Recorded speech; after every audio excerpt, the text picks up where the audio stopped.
बिस्मिल्लाहिर्रहमानिर्रहीम। अस्सलाम वालेकुम नाज़रीन, मेरा नाम है उस्मान फिरोज़ और आप देख रहे हैं सच क्या है। लाहौर फिर एक बार लहू लहू।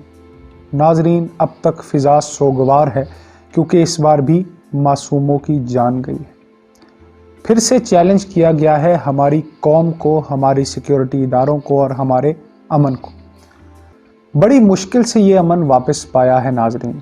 अब इसको बर्बाद करने वाले को बर्बाद कर देंगे। बड़ी पेशरफ्त सामने आई है अनारकली धमाके के हवाले से। इस वीलॉग में बताएंगे कि दहशतगर्दी से असल में नाज़रीन टारगेट किसको किया गया है, मकसद क्या था, अब तक की क्या डेवलपमेंट है और दहशतगर्दी के पीछे दर हकीकत किसका मकरू चेहरा है। आपको बताते चले नाज़रीन कि अनारकली बम धमाके में अब पेशरफ्त जो आई है बड़ी अहम पेशरफ्त है और 24 आवर्स के अंदर अंदर। तो हुआ क्या नाज़रीन, हुआ ये है कि इदारों ने 2 सहूलतकारों को हिरासत में ले लिया है। अब ये हुआ कैसे नाज़रीन, तफ्तीशी टीमों ने सीसीटीवी कैमरों की मदद से शवाहिद इकट्ठे किए जिनसे पता चला कि धमाके के लिए 2 सहूलतकार और 1 दहशतगर्द, मुबैना दहशतगर्द अनारकली पहुंचे थे। 2 सहूलतकार सर्कुलर रोड से आए जबकि मुबैना दहशतगर्द पान गली से आया। अब मुबैना दहशतगर्द ने बैग बैंक के सामने रखा और सर्कुलर रोड पर चला गया।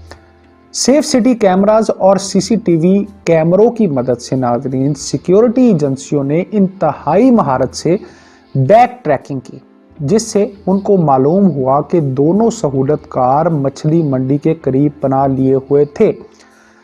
इसके साथ साथ बहुत सी अहम इंटेलिजेंस डिटेल्स ली गई और बिल आखिर इनको गिरफ्तार कर लिया गया है। मुबैना सहूलतकारों को नामालूम मुकाम पर मुंतकिल करके नाज़रीन अब तफ्तीश जारी है और इनसे इनके दीगर साथियों और मददगारों से मुतालिक दरियाफ्त किया जा रहा है।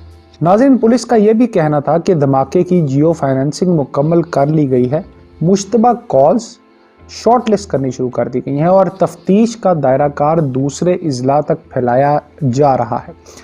अब शुबा उनको ये है कि सहूलतकार और हैंडलर जो हैं वो किसी और ज़िले से लाहौर आए थे।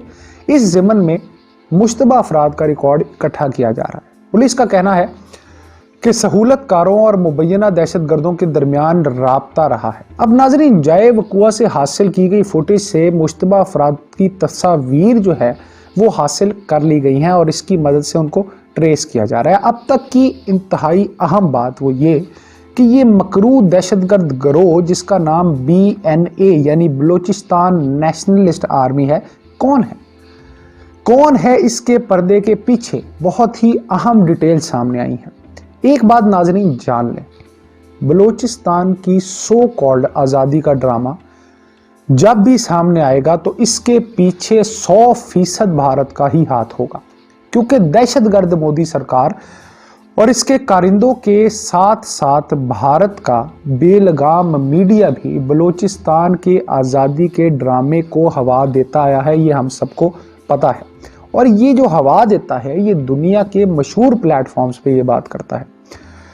नाकाबिले तरदीद शवाहिद के हवाले से भी बताते हैं आपको। इससे पहले ये बताते चलें कि ये BNA जो है ये कब वजूद में आई। अब ये जो बलूचिस्तान नेशनल आर्मी है ये दर हकीकत इसी साल वजूद में आई है और ये BRA और UBA के मिलाप से दहशतगर्दाना कार्रवाइयों में मुलव्विस है। नाज़रीन, भारत की बैक होने का एक अहम सबूत ये भी है कि ये धमाका जो अब हुआ है वो अनारकली में होने वाले जो पहले धमाका है उससे बहुत मुमासलत रखता है। अब ये कड़ियाँ नाज़रीन मिलाई जा रही हैं और मिलते मिलते ये कड़ियाँ उसी दुश्मन भारत से मिलेंगी जिसने पहले भी पाकिस्तान में इंटरनेशनल क्रिकेट बंद करवाई थी और अब की बार भी PSL से बिल्कुल पहले कार्रवाई करवा रहा है। अब नाज़रीन, ये पैगाम देने की नाकाम कोशिश की गई है कि पाकिस्तान पुरअमन मुल्क नहीं है, लेकिन ये अब इतना आसान नहीं है। हर तरफ जहां जहां भारत ने पाकिस्तान को झुकाने की कोशिश की है वहां खुद लहूलुहान हुआ है और इस बार तो 24 घंटों से पहले 2 सहूलतकार सिक्योरिटी एजेंसियों के हाथ में हैं और दहशतगर्द की गर्दन पर हाथ है।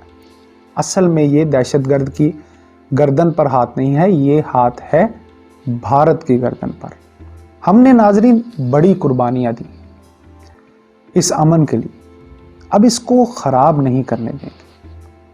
بڑی مشکل سے اس ملک کے زخم بھرے ہیں، بہت قربانیاں دے کر پاکستان کے سینے سے لہو صاف کیا ہے، اس بار اتنا آسان نہیں ہوگا۔ یاد رکھو، اگر ایک ہوا تو تمہارے ہاں 10 ہوں گے۔ باز رہو، وقت بدل گیا ہے، ہم بدل گئے ہیں۔